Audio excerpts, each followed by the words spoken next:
Si Paul?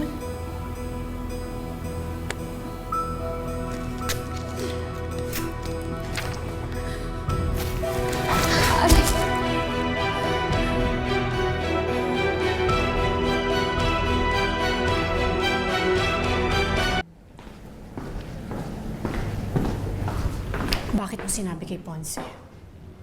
How could you do this to me, Paul? How could you do this?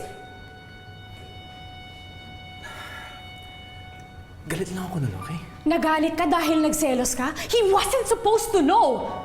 At kung sakaling malalaman niya, dapat sa akin manggagaling yon. You were also not supposed to know kung saan nanggaling ang puso mo. Pero pinilit mo. Buhay ko to, Paul. Oo nga. Buhay mo nga. Pero nandamay ka eh. Gusto mo malaman kung sino ang heart donor mo, but you couldn't do it by yourself. I trusted you, Paul.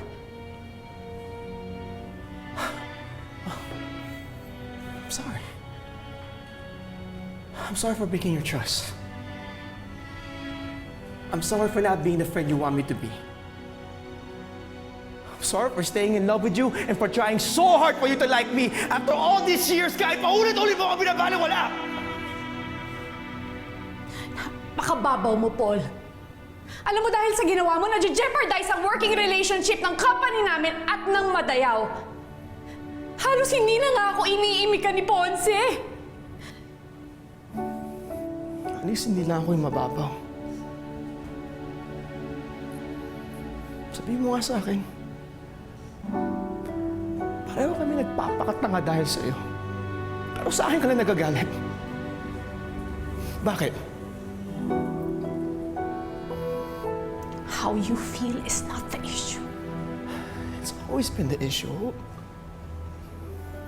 Hindi ko maintindihan kung bakit nagugustuhan mo isang lalaki na ilang linggo mo lang nakilala. When I have been with you through thick and thin from the very beginning.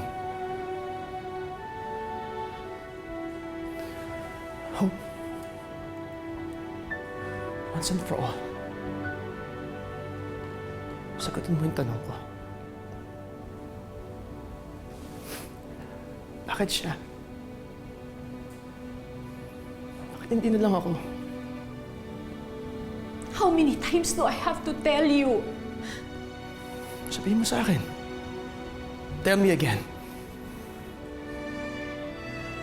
Desisyon mo yan, Paul. Sabihin mo, sagutin mo yung tanong ko.